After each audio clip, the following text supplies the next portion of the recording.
Now, from the area's leader in live local news, this is Wyln News, the area's #1 source of live local news and information in Luzerne, Schuylkill, Carbon, and Columbia counties. Wyln News starts now. Good evening, and thank you for joining us on Wyln News. I'm Derek Martinez. Hazleton City Police and Luzerne County District Attorney Sam Sanguadolce held a press conference on Tuesday regarding the investigation into the murder of Jessica Lockwood. On Sunday, April 27th, 39-year-old Jessica Lockwood was located by police along Club 40 Road after receiving reports of a mannequin on fire.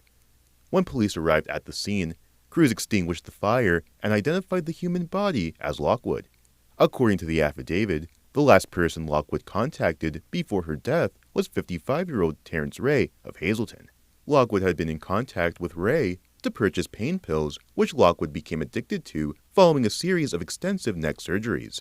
An investigation was conducted after Lockwood's cell phone was located along the side of Route 424 in Hazleton.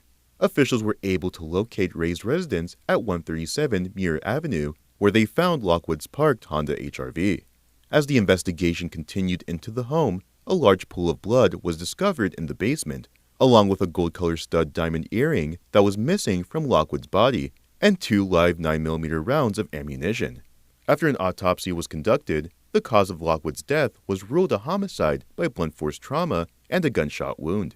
An arrest warrant for Ray has been filed on charges of criminal homicide, abuse of a corpse, and tampering with evidence. He remains at large and is considered dangerous. At this time, it is believed that he fled Luzerne County.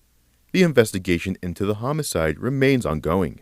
Anyone with information regarding the case or Ray's whereabouts is asked to call the Hazleton City Detective Tip Line at 570-450-2080. A man from Williamsport has been convicted on charges of drug delivery resulting in death.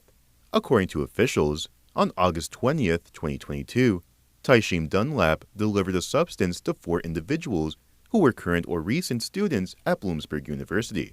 Investigators say the victims were looking to use cocaine, but that Dunlap sold them fentanyl. After using the substance, 3 of the 4 victims overdosed and the 4th called 911. Emergency responders were able to revive 2 of the overdose victims, but the 3rd victim's overdose was fatal. At the conclusion of his trial, Dunlap was found guilty on 1 count of drug distribution resulting in death, 2 counts of drug delivery resulting in serious bodily injury, and 2 counts of distribution of cocaine. The case was investigated by the FBI, the Bloomsburg Police Department, and the Pennsylvania State Police. The Wyln Municipal Authority has issued a water boil advisory due to a water main break. During the advisory, residents in the 800 and 900 blocks of North Street and Laurel Street and the 900 through 1100 blocks of Chestnut Street will need to boil their water before use. It is not advised to drink the water without boiling it. The Wyln Municipal Authority recommends either boiling water or using bottled water. Boiled or bottled water should be used for drinking, making ice, brushing teeth, washing dishes, and food preparation until further notice. The water is still safe for shower and laundry purposes. The Wyln Municipal Authority will inform residents once the advisory has been lifted. Coming up on Wyln News, a man from Tamaqua is sentenced for sharing child sex abuse materials on social media. Plus, the 14th Ward Fire Company in Hazleton is recognized as they celebrate their 100th anniversary. But first, we'll take a look at our 5-day forecast brought to you by the Wyln Weather Kids. We'll be right back.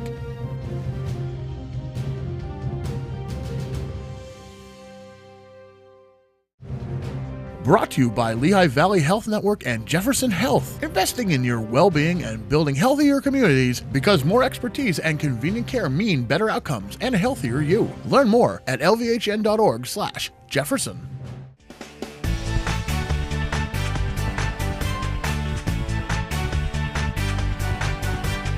My name is Andy, and tomorrow's going to be partly cloudy.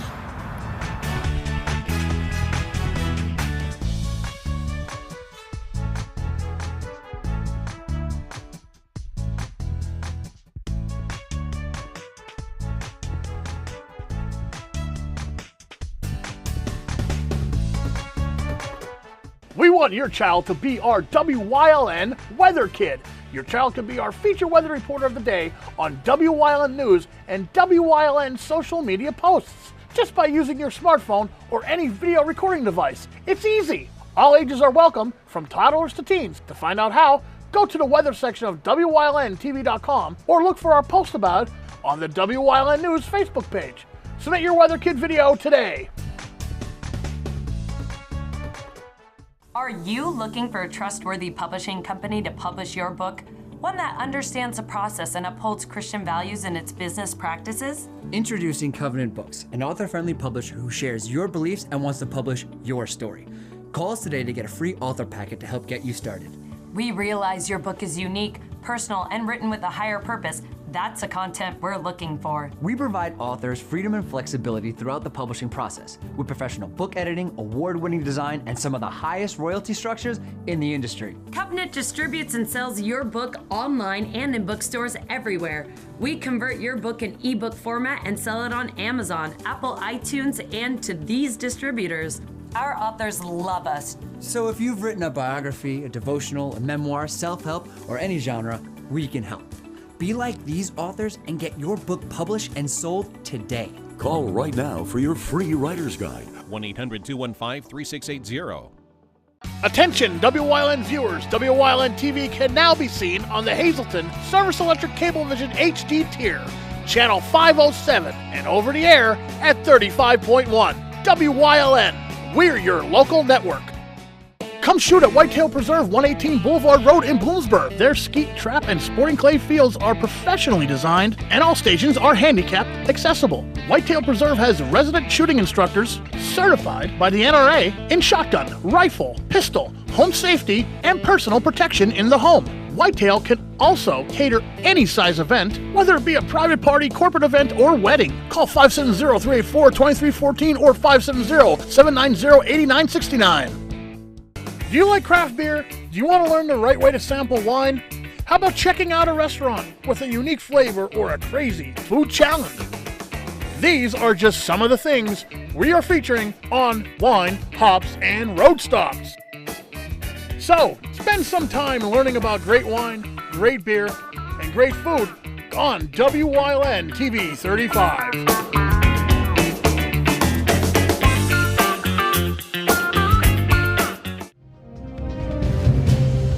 Welcome back to WYLN News. A man from Tamaqua is serving time in prison for sharing child sex abuse material on social media. According to the Pennsylvania Attorney General, Dave Sunday, 36-year-old Joshua Warfel will serve between 16.5 to 33 years in prison for the possession and distribution of child sex abuse material on multiple social media platforms. Investigators discovered Warfel actively sharing illegal materials on Facebook, Instagram, and Kik after a search warrant was executed at his home in Tamaqua. Several electronic devices containing various child sex abuse materials were seized during the investigation. Alongside his sentence, Warfel must also register as a sex offender for 25 years in Schuylkill County. A man is wanted by the Wilkes-Barre Township Police Department on felony drug charges. Wiltzer John Baptiste has been charged with 3 felony counts of manufacture, delivery, or possession with intent to manufacture or deliver a controlled substance.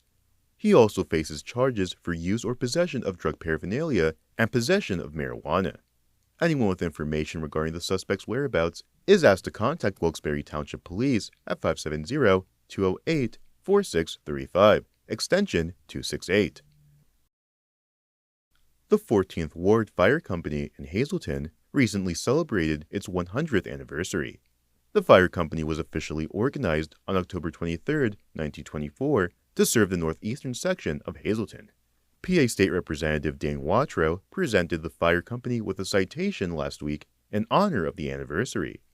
During his visit, Watrow said he was happy to be able to recognize the firefighters for their service. 100-year milestone. I could not believe it, but I had the opportunity to meet with some of those volunteers there. It's still going strong. Great looking building. They well maintained on East Diamond Ave, and I got to say that just these volunteers there, there's I think a paid driver and volunteers who man the equipment are so passionate with what they do. And once again, something to be super thankful for, because when you place that call, whether you're a city paid or a city worker full-time, volunteer, they're all one. There's not, okay, I'm a paid firefighter, I'm a volunteer. No, they are firefighters. They are one, and they are firefighters, and we are very lucky to have them as well.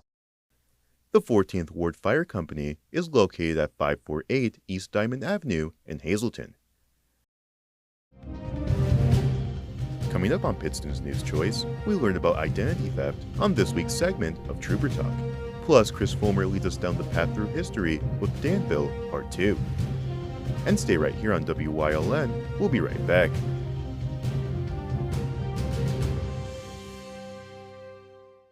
SJ Kowalski is your Mitsubishi Diamond contractor.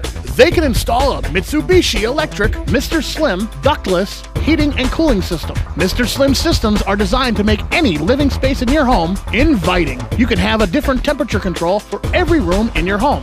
The money-saving technology can save you 25 to 50% on your heating bill. For Mitsubishi, Renai, and trained comfort specialists, call SJ Kowalski at 570-455-2600. PPW Nation, get ready for the best of PPW Season 2. Join Paul Bowe, E. Julius Kuiper, Alexander Bravado, Tom Mitchell, and Alex Watt as we take you down memory lane and relive some of the best PPW matches of all time. Saturdays at 5 p.m., Sundays at 10 p.m., only on WYLN.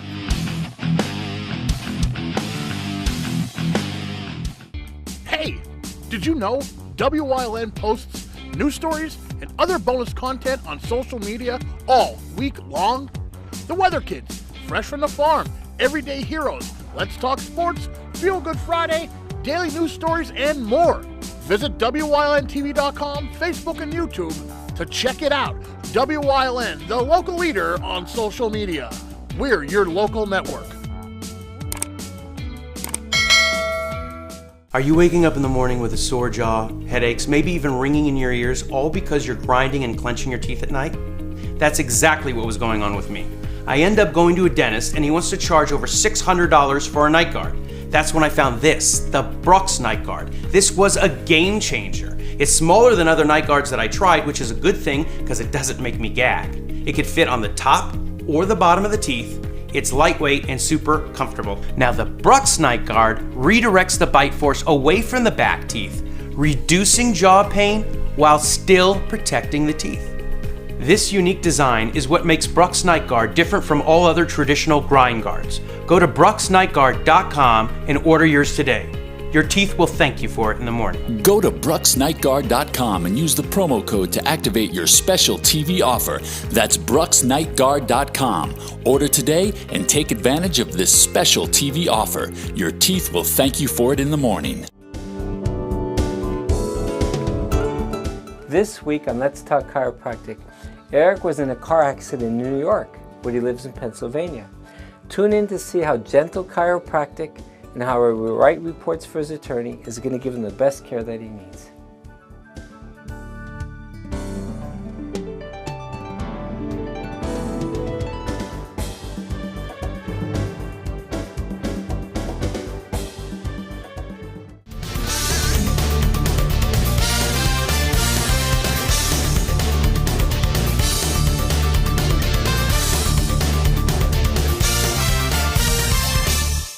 Hello everybody, welcome back to another segment of Trooper Talk Tuesday. I'm Trooper Anthony Petrowski, Trooper and Public Information Officer. Today I'm here to talk to you about identity theft. Now, identity theft is when somebody obtains your name and date of birth and they apply for things like loans, credit cards, different things in your name where you get the bill and they get all the good stuff. So how do you prevent things like this? Well, number one, shred all of the papers that have your sensitive material on it. Name, date of birth, social security number, credit card information. I know a lot of people like to keep records. Paperwork from 10, 15 years ago. A rule of thumb is 3 to 5 years you keep your paperwork as far as taxes and things like that. Anything else, get rid of. Now don't just crumble these documents up, because if it goes out to the end of the driveway for garbage day and a bear comes through, rips open your garbage, All these papers can be strewed all throughout the streets, having your sensitive information. Burn these documents or shred them. That's the safe way to discard this sensitive information. If you think you're a victim of identity theft, you can place a fraud alert on all of your accounts. You could put a hold on your credit cards, ask your credit card company to issue new cards if you think they are compromised. Also, ways to prevent this. Again, getting rid of your materials that you don't need anymore. They're not important. Be cautious with your credit cards. Be cautious with what you buy on the internet. Anytime you enter your information on the internet, it could be easily sold to a third-party seller, meaning you enter your name, your date of birth, your credit card, that company can actually sell that to somewhere else. It could end up going to hackers that could sell that to black market companies. You know, a lot of things can happen. So be cautious with what you're buying online, where you're buying this. Only assign one credit card for online purchases. This way, you know if it's compromised, it's only that one credit card and not all of the credit cards that you have. So again, that can help you in the long run. If you think you are a victim of identity theft, contact your local law enforcement agency who could do an investigation and hopefully make an arrest and get your credit back on where it should be. Thanks for tuning in. I'll catch you next time here on Trooper Talk Tuesday.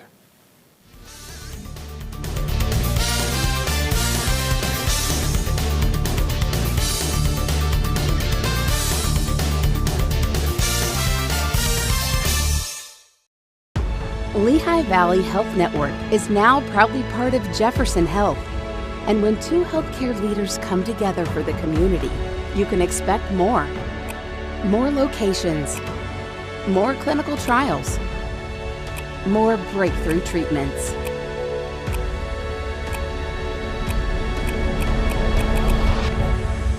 Jefferson Health and Lehigh Valley Health Network. Together for the future of care. Come shoot at Whitetail Preserve, 118 Boulevard Road in Bloomsburg. Their skeet, trap, and sporting clay fields are professionally designed, and all stations are handicapped accessible. Whitetail Preserve has resident shooting instructors certified by the NRA in shotgun, rifle, pistol, home safety, and personal protection in the home. Whitetail can also cater any size event, whether it be a private party, corporate event, or wedding. Call 570-384-2314 or 570-790-8969. WYLN programming is online all the time. Visit our website at WYLNTV.com to check out archive shows and a live stream of our broadcasts. And don't forget to visit all of our social media pages for breaking news, weather, and sports. You can also head directly to our YouTube page for all our programming at youtube.com/WYLNTV35. Subscribe and ring that bell so you get notified every time there's a new show available online.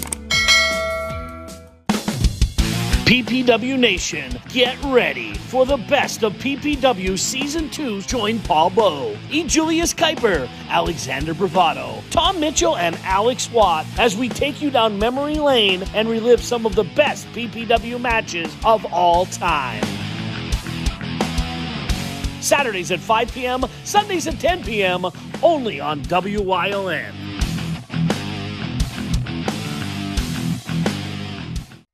Something is out there. What it is, no one knows. However, since its first sighting, there have been numerous reports of strange lights in the night sky. Some say they are extraterrestrials, flying saucers. But to all of those seemingly unrelated uncertainties, there is one common thread. Solo Spaceman. Watch Solo Spaceman on WYLN Thursdays at 1:30, Saturdays at 7, and Sundays at 4:30.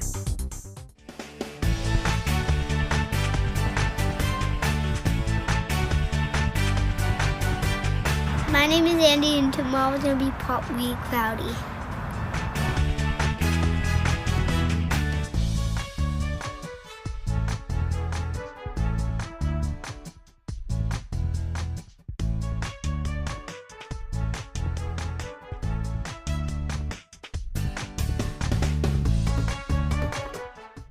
A Path Through History is sponsored by the Old Jail Museum, 128 West Broad Street in Jim Thorpe. Call 570-325-5259 or visit them online at theoldjailmuseum.com.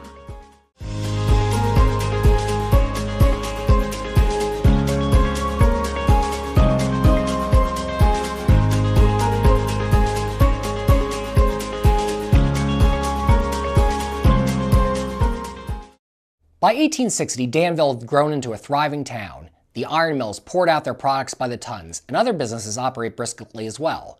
On August 15th of that year, a crowd between 200 and 500 spectators, depending on the newspaper source, gathered on the bridge over the North Branch Canal and Mill Street. They were there to watch local resident William Fox, performing under the name Professor James Carr, walk a high wire over the canal. Towards the end of his performance, however, the bridge, which had only been installed 3 months prior, gave way under the crowd's weight, dropping them into the canal. Several spectators, including a few children, were seriously injured in the collapse. Everyone would, however, survive. Water, however, would not be so sparing 5 years later in March 1865. Heavy winter snowfall, followed by equally heavy rains, triggered what became known as the St. Patrick's Day flood. Danville was left underwater, the railroad submerged and inoperable, and the North Branch Canal destroyed in several places.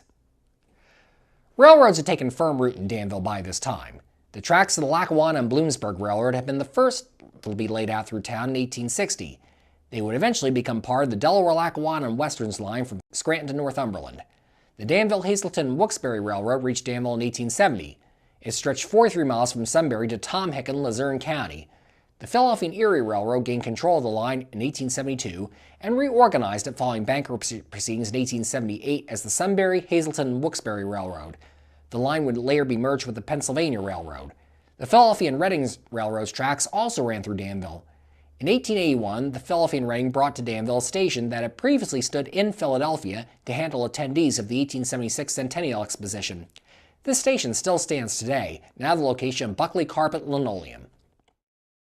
In 1872, what was originally known as the State Hospital for the Insane at Danville was opened southeast of the borough on land previously owned by Daniel Montgomery.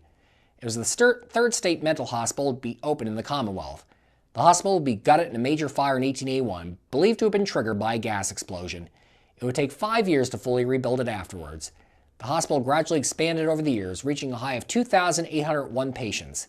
It remains in operation today, which is a much smaller number of patients in its care.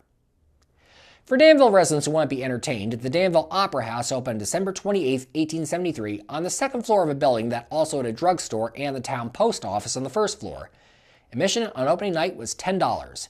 Improvements were made to the building in the early 1900s, and on May 12, 1914, a brand new wireless antenna was installed in the building to allow for the transmission of baseball scores and news to the community.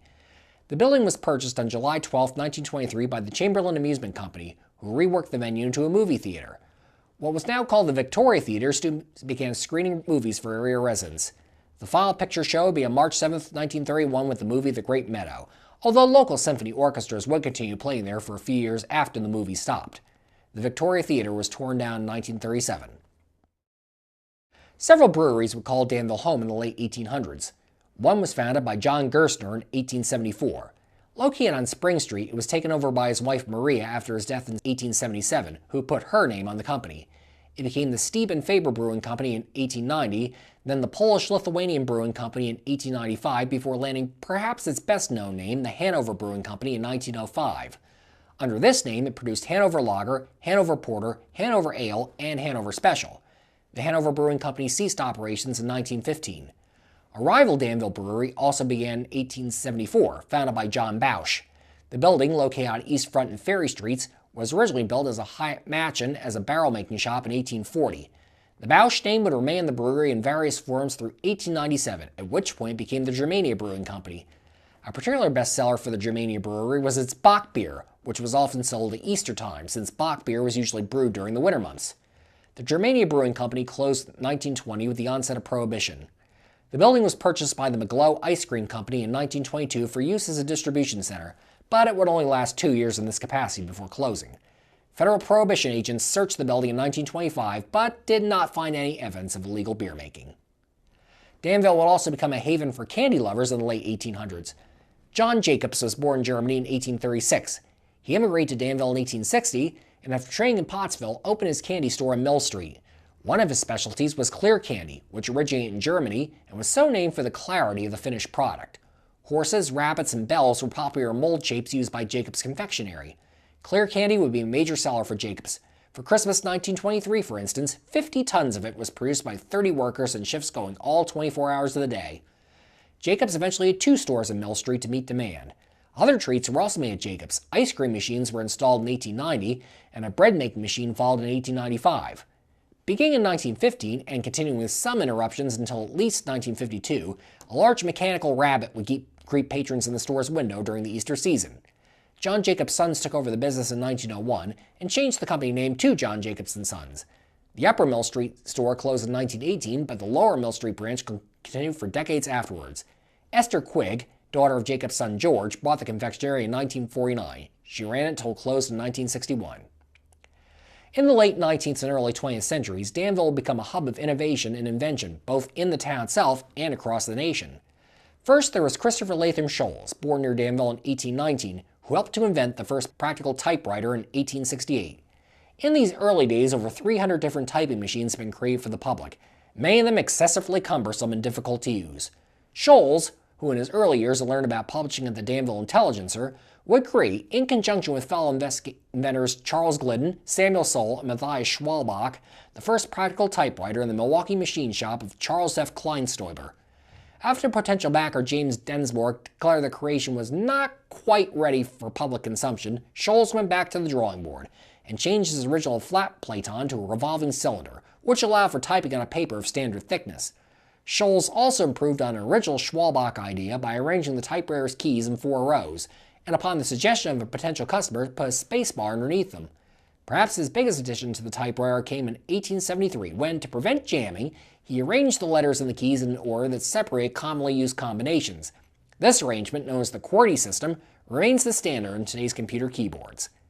Back in Montour County, there would be further innovation. Henry Rempe, a local jeweler, would, in 1903, file a patent for a self-winding watch powered by a small internal battery.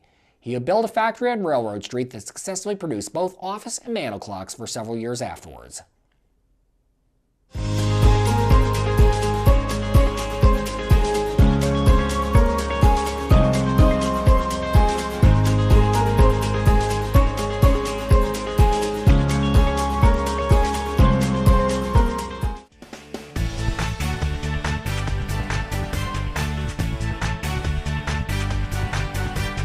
My name is Andy, and tomorrow's going to be partly cloudy.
You're watching WYLN TV 35,